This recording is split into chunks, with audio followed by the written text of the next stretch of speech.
So, యాక్చువల్‌గా Noel అంటే so, మాకిప్పుడు ఒక ర్యాపర్ అని తెలుసు, ఆర్టిస్ట్ అని తెలుసు. హ్మ్. సో, జనరల్‌గా అసలు నోయల్ గారు ఈ సింగర్ అవ్వడమో, ఆర్టిస్ట్ అవ్వడమో ఎక్కడ స్టార్ట్ అయింది? ఆ బీజం ఎక్కడ పడింది? అన్ని యాక్సిడెంట్‌లే అవి. అన్ని యాక్సిడెంట్‌లేనా? లైఫ్ అంతా పెద్ద ప్లాన్ ఉండు ఏమీ లేదు. ఆ! సో, సినిమాలకెళ్ళాలంతే. అనుకున్నారు చిన్నప్పుడే. చిన్నప్పటి నుంచి. ఎందుకంటే మా నాన్న చిరంజీవి గారిని చూసి చాలా ఎక్సైట్ అయ్యేవాళ్ళు. హుహు. సో, హ్మ్. మా నాన్న ఎవరు? నాకు ప్రొవైడర్. అన్నీ నాకిచ్చేది ఎవరు? నాకు హీరో. ఆ! ఇంకొక ఆయన్ని చూసి అలా ఎక్సైట్ అవుతుంటే మనకేమనిపిస్తది బచ్చగాడు. హ్మ్. అరే! ఇదేదో మనం చేయాలి అనే ఫీలింగ్ వస్తది కదా! అలా I hmm. Always had a zeal to be in films. Hmm. ఎలానో తెలీదు. హ్మ్. సో, లక్కీగా ఆహ్, హ్మ్. రామానంద్ గారని తేజ గారి దగ్గర కాస్టింగ్ డైరెక్టర్. రైట్. రైట్. ఆయనే రవిశంకర్ గారు ఫ్రెండ్ ఆయన. హ్మ్. తీసుకొనెళ్ళి కలిపిస్తే ఐ మెట్ హిమ్. ఆయన త్రూ 'సంభవం యుగయుగ' అని ఓ సినిమా చేశా. రైట్. అవును. హ్మ్. గమ్యం క్రిష్ గారు ఆ సినిమా ప్రొడ్యూసరు. హుహు. క్రిష్ గారు "నువ్వేం చేస్తావురా" అంటే ఇలా ర్యాప్ పాడేవాడిని ఆయన ముందు. అప్పటికి తెలుగులో ర్యాపర్స్ ఎవరు లేరు. Right. First Telugu wrapper. So, ఆయన ఒకసారి ఒకానొక టైంలో కీరవాణి సార్ 'విక్రమార్కుడు' మూవీ సాంగ్ హ్మ్. కంపోజింగ్ అవుతుంటే క్రిష్ గారు అక్కడున్నారు. హ్మ్. సో, ఆయన ఫోన్ చేశారు. "ఇట్లా ర్యాపర్ కావాలి వీళ్ళకి నువ్వెళ్ళి పాడతావా" అని. నాకు హ్మ్. ట్రైనింగ్ లేదు, ఏం లేదు. ఎలా హ్మ్. పాడతాం? ఆ! సో, సరే ఆయన కొట్టారని చెప్పుకుందాం అని చెప్పి వెళ్ళిపోయాను నేను. హుహుహు. చిరాకొస్తే టైం వేస్ట్ అయిందని కొడతారేమో హ్మ్. మనం అతి ఇమాజినేషన్‌కి వెళ్ళి హ్మ్. పాడితే అది హిట్ అయిపోయింది song. 'అతిలి okay. Satti.' Oh! I 'అతిలి Satyam.' Didn't imagine. ఆహా!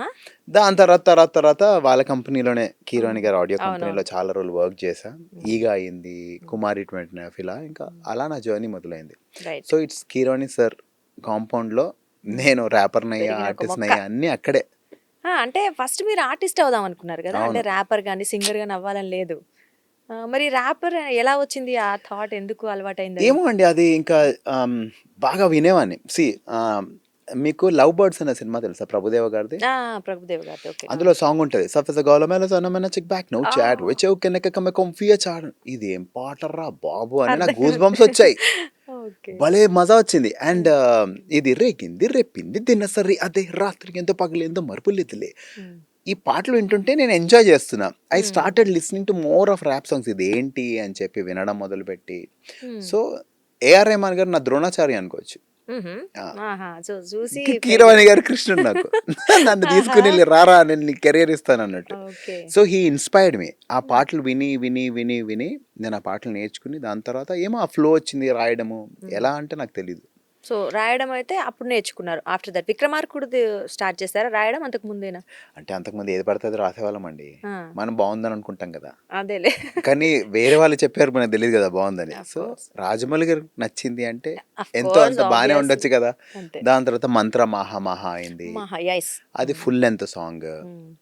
సో, అట్లా జర్నీ స్టార్ట్ అయిపోయింది నాది. హ్మ్. యాహ్! సో, ఏది కంటిన్యూ చేద్దాం అనుకున్నారు? మీరు వన్స్ సింగర్‌గా, ర్యాపర్‌గా హ్మ్. అయిపోయారు. ఆల్రెడీ అప్పటికి ఆర్టిస్ట్ అయిపోయారు. హ్మ్. ఏది కంటిన్యూ చేయాలనుకున్నారు? ఏమైనా మీమాంస సందేహంలో పడ్డారా? లేదండి. నేను హ్మ్. చిన్నప్పటి నుంచి నాకు ఆర్టిస్ట్ అవ్వాలనే ఉంది. హ్మ్. ఆర్టిస్ట్ ఈ కేటగరీస్‌లో ఓకే. ఇప్పుడు మన ఇండియాలో ఏముంటది నేషనల్ అవార్డ్ కొట్టడం. అంటే ఒక మంచి అవార్డ్ కొట్టి ఇంకా మనకు సాటిస్ఫాక్షన్ వస్తది కదా! హ్మ్. ఇప్పుడు లైక్ క్రికెట్‌లో వరల్డ్ కప్ కొట్టాలి. హ్మ్. ఇంక వాళ్ళకి ఆ సాటిస్ఫాక్షన్ ఇంకా వాళ్ళు ఇలా నిలిచిపోతారు. అలా ఒక ఆర్టిస్ట్‌కి ఏముంటది నేషనల్ అవార్డ్. హ్మ్. లేదంటే ఈ అవార్డులన్నీ కొట్టాలి. అదొక ఆశ ఉందండి. ఎలాంటి రోల్ చేయాలంటే అవార్డ్ డిజర్వింగ్ ఉండాలి ఆ రోల్. హుహు. అది నా ఆశ. దాని హ్మ్. తర్వాత రిటైర్ అయిపోతా. ఆహా! పిచ్చ లైట్ అండి ఏముంటది ఇంకా. దాని తర్వాత ఇప్పుడు వరల్డ్ కప్ కొట్టిన వాళ్ళకైనా మళ్ళీ వరల్డ్ కప్‌లో ఆడాలి, మళ్ళీ వరల్డ్ కప్ కొట్టాలనిపిస్తది కదా! హ్మ్. మీరెందుకు రిటైర్ అవుతారు? మళ్ళీ గూడా నేను ఇంకా ఏదో ఈరోజు మీ ముందు కూర్చొనున్నాను గదా! ఆ! నేను ఏ పరిస్థితి నుంచి వచ్చానో తెలుసా? హ్మ్. అంటే అస్సలు ఆ రోజు రిలేటివ్స్ ఇంటికొస్తే ఉండిపోమని అడిగితే ఆళ్ళకి ఫుడ్ పెట్టొచ్చో లేదో అనే ఆ! స్టేజ్ నుంచి ఈరోజు హ్మ్. నేను మీ ముందు దర్దాగా కూర్చొనున్నా. సో, హ్మ్. నాకు దేవుడు చాలా హెల్ప్ చేశాడు. So, right. నాకు నా లైన్ చాలా క్లియర్‌గా తెలుసు. ఇది హ్మ్. చాలు దేవా నాకు అని. హుహు. సో, అది చాలా ఎక్కువ. హ్మ్. ఈరోజు నేనున్న స్థితి కూడా చాలా ఎక్కువ. I'm very full of gratitude. హ్మ్. ఆశకు హద్దుంటది. ఉండదండి. హ్మ్. ఎంతైనా ఆశ బావి లాంటిది. ఎంత ఎంత వేసినా సో, తీసుకుంటూనే ఉంటాం. మనకే ఒక సాటిస్ఫాక్షన్ లెవెల్ అనేది ఉండాలి. హ్మ్. ఇప్పుడు యాక్టర్‌గా అది నా టార్గెట్. హ్మ్. నేను యాక్టర్ అయిన తర్వాత ఒక కాలేజ్‌కి నన్ను పిలిచారనుకోండి. హ్మ్. నేను 3 గంటల సినిమా డైలాగులు కొడితే ఆళ్ళకి 3 నిమిషాల తర్వాత బోర్ కొడతది. హ్మ్. నేనేం చేయగలుగుతా వాళ్ళని ఎంటర్‌టైన్ చేయనీకి? మళ్ళీ పాట పాటలు పాడతారు పాడటం. గదా! ఎగ్జాక్ట్‌లీ. డెఫినైట్‌లీ. ఆ! సో, నేనెప్పుడైతే పాడడం మొదలుపెట్టానో వాళ్ళు హ్మ్. ఎంజాయ్ చేస్తుంటే, హ్మ్. అరె! వాళ్ళకేమి ఇవ్వగలుగుతాం మనము అన్నప్పుడు ఒక పాట అనిపిచ్చింది. హుహు. వాళ్ళు ఓకే. నాకిచ్చేదేందంటే నాకు ఆర్టిస్ట్‌గా ఒక రికగ్నిషన్. నేను తిరిగి వాళ్ళకి థాంక్ యూ చెప్పాలంటే వాళ్ళు నన్ను పిలిచినప్పుడు ఎళ్లి వాళ్ళకి పాట పాడడం. Right. So that became an exchange. అది నేను ఎంజాయ్ చేయడం మొదలుపెట్టా. సో అందుకే కాన్సర్ట్లకు ఎక్కువ వెళ్తూ ఉంటారు అండ్ ప్రైవేట్ ఆల్బమ్స్ కూడా. అంటే కంపేర్ టు అంటే మూవీస్ తో వాటికన్నా మీరు ఎక్కువ ప్రైవేట్ గానే ఎక్కువ షోస్ చేస్తూ ఉంటారు. పిలవరు కదండి సినిమా పాటలు. ఇప్పుడు యా అండి నేను ప్రైవేట్ సాంగ్స్ చేస్తాను, ఎందుకంటే నేను చాలా పెద్ద ఆర్టిస్ట్ అని చెప్పుకోవచ్చు. ఇప్పుడు వాళ్ళకి నన్ను పిలిచి పాడించాలనే ఉద్దేశం లేనప్పుడు నేనేం చేస్తా, చచ్చినట్టు నా పాట నేను రాసుకుని నా పాట నేను చేసుకుంటా. ఎందుకండి అలా? చిచి ఇప్పుడు అది దానికి రీజన్ కూడా చెప్తా. ముందేంటంటే నేను చాలా బిజీ ఉండేవాడిని, ర్యాపులు పాడి పాడి పాడి 100 పైన పాడా సినిమాలకి. ఎప్పుడైతే ఈగ, మగధీర, కుమారి 29, నాన్న నిన్న, బాయ్ ఫ్రెండ్స్ ఇలా సినిమాలు వస్తుంటే వీడు ఆర్టిస్ట్ అయిపోయాడేమో అనుకొని నన్ను పిలవడం మానేశారు. రైట్. అండ్ ర్యాప్ ఏంటి తెలుసా అండి, లాస్ట్కి కొత్తిమీర వేస్తారు కదండి పప్పు మీద, లాస్ట్కి ఇలా ఇలా వేసేది అనమాట ర్యాప్. సో వాళ్ళు నన్ను పోపులా ట్రీట్ చేసేవాళ్ళు. అంటే లాస్ట్కి అరే నువ్వు వస్తావా ఇప్పుడు ఫ్రీ ఉన్నాడు అంటే, సార్ నేను ఫిలిం సిటీలో ఉన్నాను, 6:30కి ప్యాకప్ అవుతుంది, శ్రీనగర్ కాలనీ రానికి 9:30 అవుతుంది, మీకు ఓకేనంటే సరే రా రేపు చూద్దాము అని చెప్పి అలా పెట్టేసిన కాల్స్ చాలా ఉన్నాయి. సో నన్ను పోపులా ట్రీట్ చేసినప్పుడు నేనేమో నాకు యాక్టర్స్ కూడా అవ్వాలి నేను.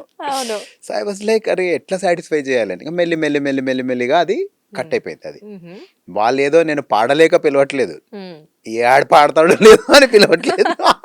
అలాంటప్పుడు నేనేం చేసుకుంటున్నాను. కానీ పోపు ఎంత ఇంపార్టెంటో కర్రీలో మనకు తెలిసినది, లేకపోతే ఫ్లేవర్ రాదు, టేస్ట్ రాదు. అన్ని పాటల్లో కాదులేండి, కొన్ని పోపు ఎంత కలపాలో కూడా తెలిసి ఉండాలి కదా. పోపు బాగుందని చెప్పి పోపు మొత్తం వేసారు అనుకోండి, అంతేలే కర్రీ మొత్తం. రైట్.